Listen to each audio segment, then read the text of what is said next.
So, myself Sharmistha Niyogi, professor in the Department of Computer Science and Engineering at Jadavpur University, Kolkata.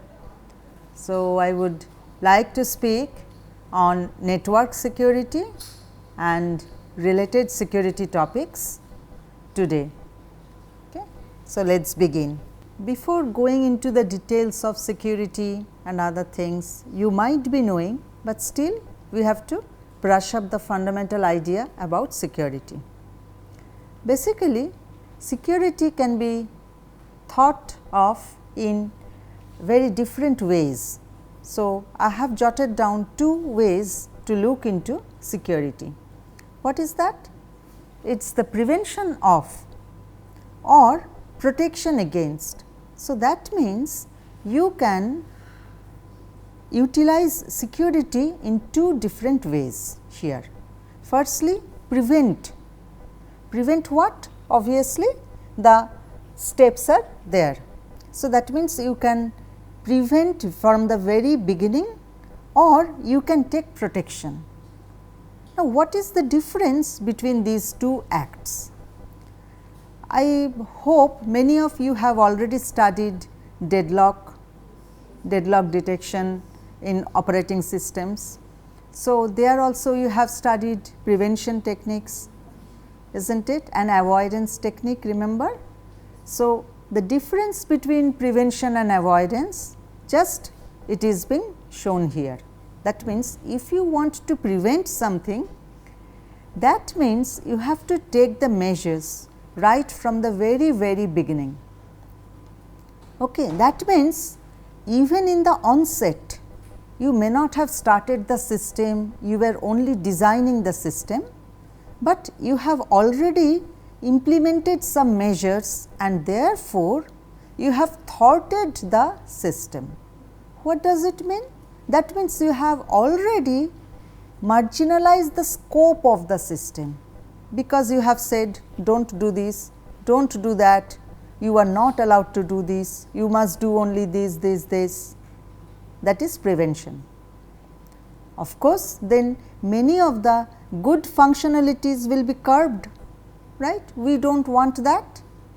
Hence, we want that the system should flow, but at the same time we must keep some checks on the system. That is where protection comes. So, that means you let the system go and you keep on checking, or simply you can say that looking into the system, vigilant, be vigilant, report what is going on, taking care of them, so that you can detect on time if something untoward is happening in the system. So, that and whenever that happens, since you have already thought about that, so you had steps written down that if this happens, I will do this, if that happens, this measure will be taken, right. So, everything is there.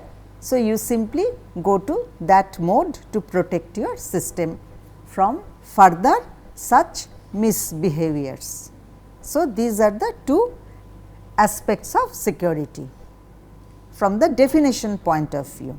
So, prevention of or protection against access to information by unauthorized recipients. Now, you see there are so many terminologies that you in general know. Say for example, you know access to information, easy thing, recipient you know, but what is unauthorized recipient? Say for example, a letter is written say by X to Y, but accidentally it falls into the hands of Z. So, Z, depending on its own maturity level, may open and read or may not do anything, because Z knows that it is not the actual receiver or recipient of that letter. So, that is where this unauthorization thing comes in. Okay. So, If it is unauthorized recipient, then we have to take some action, because information should not go to that person or system or entity, whatever. So, that is why we may say it and not his or her. Secondly, intentional but unauthorized destruction or alteration of that information. That means, many a times what happens is that I have bad intention and I am a user of the system. Okay. So, I can easily do some intentional misdoings in the system, right. And the other, all the more worse case may be that I am actually not at all a, say, an authorized user of that system, but somehow I get hold of something, okay. And I am I have my own resources. So, I can misutilize those resources and do some bad thing on the information. I mean, here we are talking about information, it can be any resources of the system too. Information is the logical resource, it can be anything belonging to any type of system, not only computer system, but the whole network that we are thinking about. So, that is where come that intentional, but unauthorized, because I am not authorized to, maybe I was authorized to see the information, not write on it or append on it. Okay. So, that is unauthorized. So, it can be destruction or even alteration. So, these acts must be either prevented or protected against if it happens. So, basically security has to be looked upon into from three aspects, as you already know: confidentiality, information that requires protection from unauthorized disclosure; integrity, information to be protected from the unauthorized, unanticipated or unintentional modification; and availability, information or services. That is why we have included services here also, because whenever there is a system, we think of some service that we users are getting from it. So, information or services which must be present to meet the mission requirements, avoid substantial losses. So, coming to the first, confidentiality, all of us know that if you write down secret, if you write down that please these are the only receivers or recipients. So, that means this information cannot be revealed to all. So, basically what will be in the back end? In the back end will be that the information requires protection. That means, we can write it down, but what is the guarantee that that thing will not be done? So, back end you have to provide confidentiality to your information. Then integrity. Now, integrity basically stems up in two ways. One is the data, that means the actual information that you are dealing with. Okay. So, of course, you will say that this is the information I received, whether it is good, whether it is correct, how do I know? So, of course, some measures have to be taken, that the data has travelled from, say, one network entity to some other network entity, right. So, whether it was correct all along its way. So, you have to ensure that. This is one part. The other part is who is sending you the data, where from it is coming. So, there are two types of integrity, data integrity and source integrity. Okay.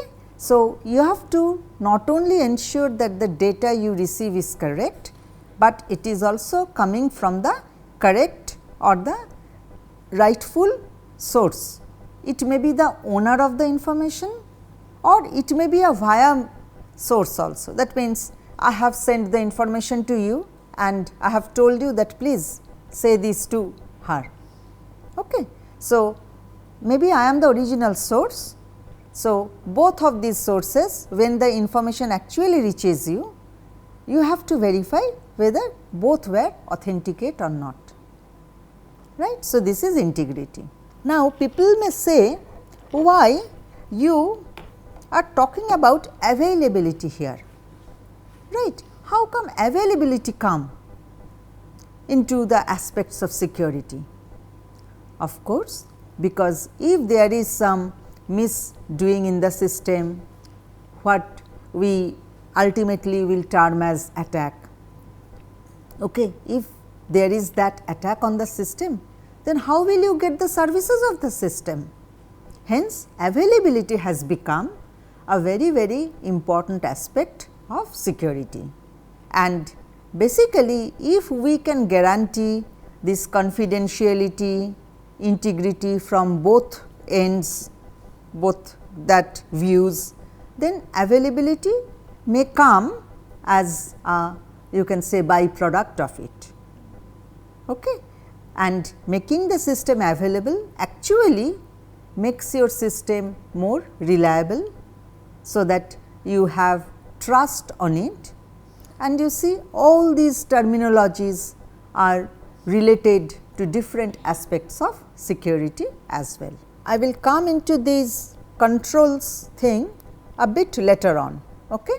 Though I have included it in the very first 2-3 slides, but still. Now, let us see what is network security, okay? Because you have studied computer networks, you have studied data communication. So, of course, you may be thinking that there are so many parts that make up the entire network, isn't it? So, of course, we have to know. So, information technology security, I mean, if you consider everything as a whole, it is considered to be all pervasive and encompass the entire domain of information technology, right. And whenever technology comes, the word technology, that means you are moving in the sense, that means with the growings of the entire environment. So, it is not a very, very single word. Technology actually again encompasses, I mean, if you expand this point, then you will again find technology to be coming to be a very big paragraph. That is why we have said it in one word, that means technology all pervasive and encompass the entire domain. So, obviously, there will be focus. Who will you protect? What will you protect from? The focus is on protecting computers, which we may call devices or nodes. I mean, in networks you may be knowing that we call them nodes also. The networks themselves and the logical things, that means programs, data, and you can put here etcetera, dot dot, whatever you want to include, right. And whenever you say device or network, then you actually are also including the physical components of such things, right. That means, say when you are saying devices, that means all the organizational aspects of that particular device. Network, that means you are including the links, the channels. If it is wired, then you know a hardwired link is there. If it is wireless, then it is all the more difficult.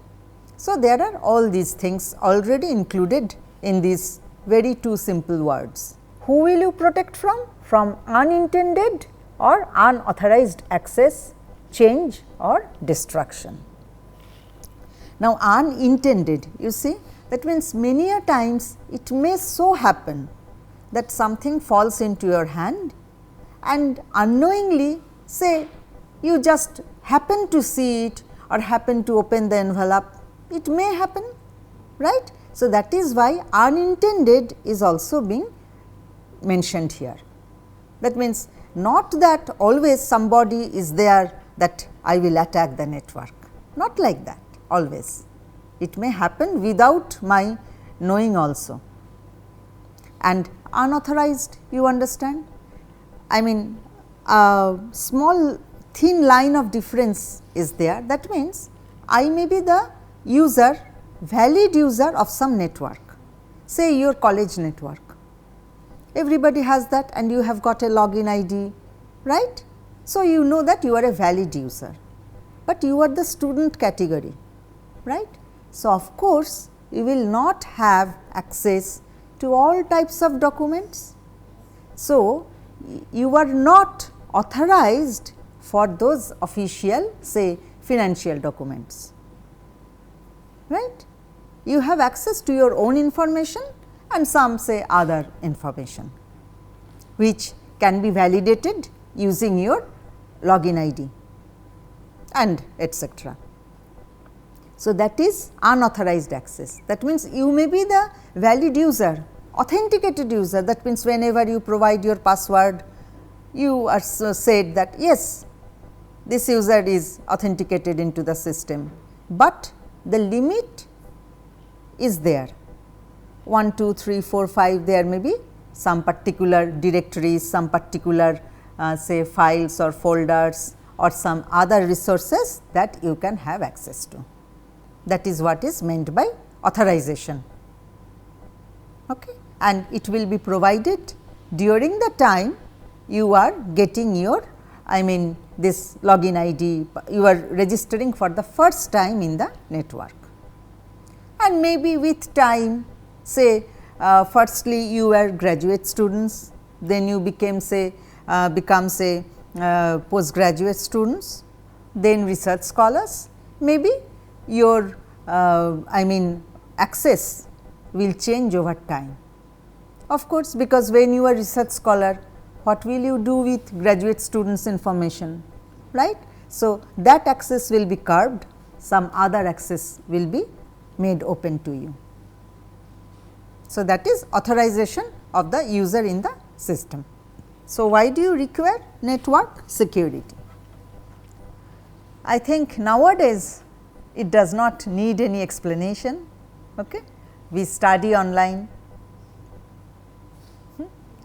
group study, you all sit together or maybe from your different homes, is not it, connect and then study. We sit for online exams, that is the I mean norm of the day nowadays. We work online. When you will be working, many a times you will say that today I will be working from home. You have come across that terminology already. So, that is what it means. I mean you may be at home, but you are actually connected. So, you are working and we buy all our tickets, whatever you can think of online. I mean most people, I am not telling that the entire India do all these things, but maybe a sizable percentage do these things. Okay. So, we play online also. I mean there are so many, I am not very aware about games and other things, but I believe that there are many online games and therefore, you can go on adding to this list. That means, nowadays we live online. I know that very well, because whenever you get up, you change your tagline, I mean something you give in WhatsApp, good morning, and people used to do that in Facebook also. I think now it has gone down a bit, at least not everything that is changing is coming up in the Facebook, but it is going in the WhatsApp, right. This good morning, good night is more of it is coming in the WhatsApp group type of thing, whatever, no problem. Our lives thus increasingly depend on the services available digitally, right, obviously, but primarily it is through networks. If your device is not connected, you are not going to get all these or post your status, or I mean that is the least part of it. I mean you have to utilize it for your own other activities also. So, we are dependent on the network, computer network, and in this way what is happening is that large amount of confidential information are collected. Now, collected, who collects it? All these different types of say services you can say, okay. And maybe not I cannot or we cannot guarantee that they are collecting and keeping it and whatever, but actually it is just a normal phenomena that whenever you are writing something, so it is getting stored somewhere, it is not thrown away. I mean, even if it is thrown away, somebody has to do that, take up that responsibility. Okay. So, we can say that large amount of such information, even if you think that it is not confidential for me, that I am now up and I am going to say some particular market, it is not confidential, I do not mind if my friends know it, very good, but it may be some information about you revealed to somebody which you actually have never wanted. So, that is confidential in that respect, okay, because when you have given that update that I am going to such and such store, your intention was only for your friends and some others, okay.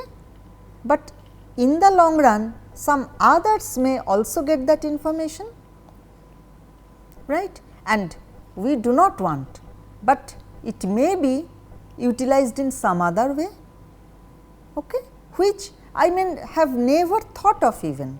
So, that information also is confidential in that respect. So, they are collected, processed and stored around the world. Why processed? Because since there are so many services, new services are coming up. So, everybody is thinking what new can be offered to these users. So, processing on these collected data is very necessary to see what you are doing, how you are doing, right, you mean everybody, and therefore, the categorization may be on different factors, different parameters, and these are all going on many a times without our knowledge, is not it? How do you know that these are all going on? We may have an idea, but actually we do not have any idea what is being done on the data and what information is being mined from it. And therefore, these data will be stored in any of the servers across the world, that also we do not understand where, it may not be in India, it may be in a very farthest country, not only in one servers, because mostly data are replicated. Maybe it is, there is definitely very good point or advantage of it, but any technique, anything you develop or say has an advantage as well as a disadvantage associated with it. We always think about the advantage first, hence we jump for it, right, but the disadvantage is also tagged along, that we have to now be vigilant about it. So, why network security?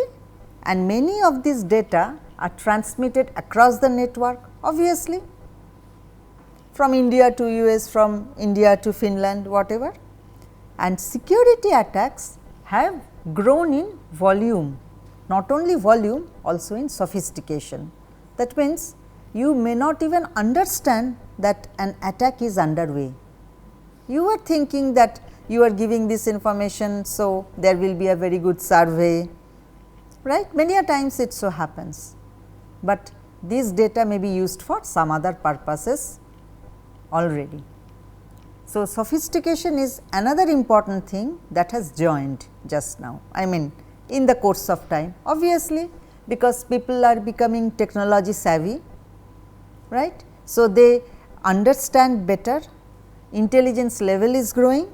So, we are becoming sophisticated. We need to protect our information from being maliciously modified or misused.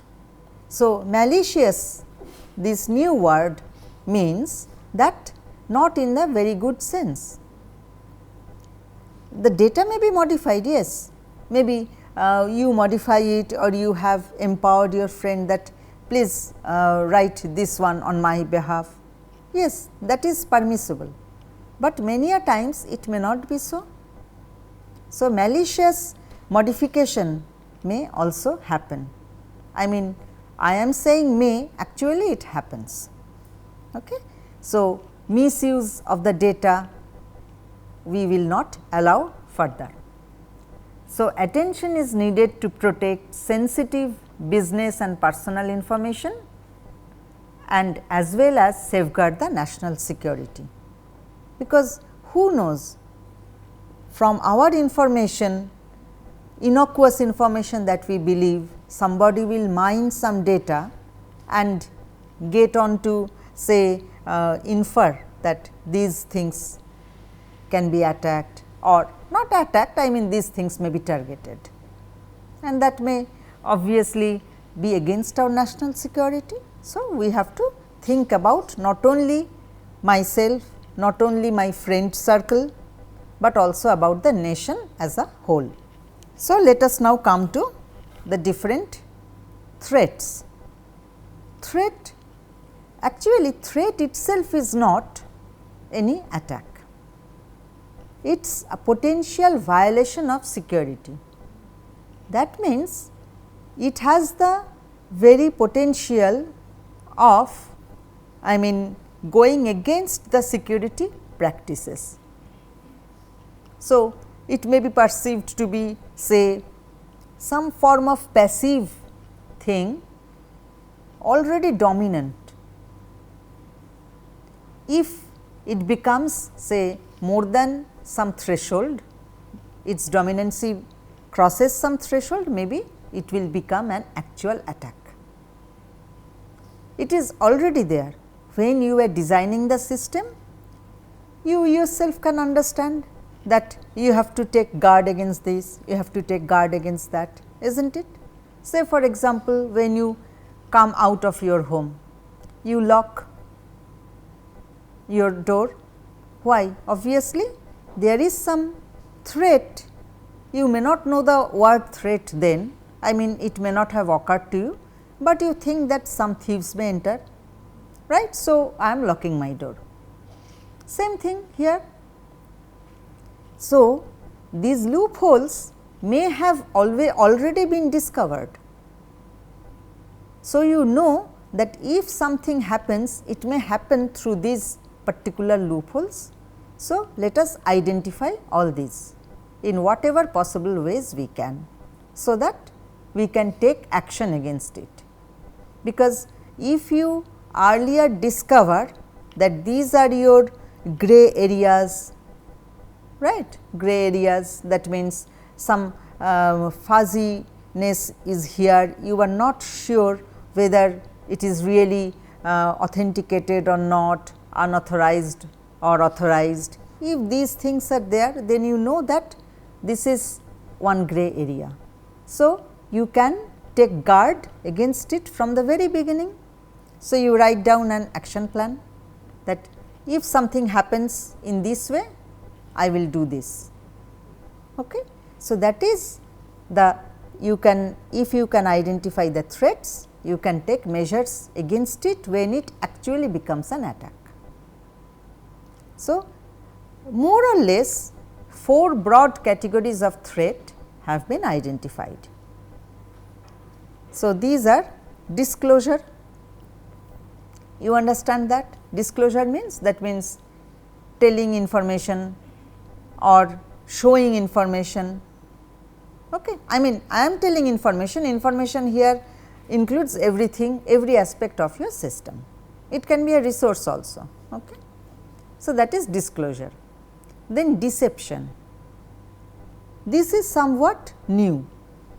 Deception means, that means deceiving, you understand the English meaning of deceiving, that means what you are not, you are telling that. Okay. So, that means you are actually misguiding somebody. So, that is deception. Disruption. Disruption, I mean, is a very common word, but here it is included in the sense that it is actually, say, delaying your activities. Suppose you were to get the service in, say, few seconds, but you are not getting it. So, obviously something has happened, that is why your service is being delayed and therefore disrupted, because at some point of time you may find that what is that error 404 or something like that. So, and whenever this particular thing is coming on for a while, I mean say first time, second time, third time, fourth time. So, you understand that something has happened. So, that extreme activity will be termed as usurpation. So, these are just some examples. Snooping. Snooping means, say, in a network there are several entities connected with each other. Many a times it will happen that my information is going to the actual recipient via several intermediate hops, is not it? So, these intermediate hops may easily listen to what you are telling to your friend. Now, this listening may be knowingly or even unknowingly. Okay? So, you can simply look into the channel, find out that even this is a very important information, that A is sending something to B. I mean, if somebody wants, that information is also very, very important, that this may infer the following things: A has connection with B, right? A is a friend of B. So, if somebody poses as A and talks with B, then information from B can be taken up, and so on and so forth. So, snooping, just listening to the channel, is a form of disclosure, because your information is not now read only between A and B, but some others C, D, E, F may get hold of it. Modification or alteration, all these will cover the other threat categories like deception, disruption and usurpation. Why? Because you see, if your information is modified, or suppose somebody poses as the sender, so that is definitely deception, and ultimately if you find out by some security means that this is happening to your data, then that means that you will stop receiving those messages or receiving the information from that particular sender. So, it is disruption, I mean maybe from your part, or maybe from, say, there is a central server in the network, it has detected and it has stopped that service, anything may happen. And ultimately if it goes on for a while, on and on, that means actually that malicious node or device has taken up the activities of A, okay, and posing as A, doing all the communications with, say, B, C, X, Y, that means A is controlling everything. So, it will be usurpation. I mean not A, but the other identity, malicious user or node or whatever posing as A. So, that will be usurpation, because the control is not in the hands of the legitimate user of the system now.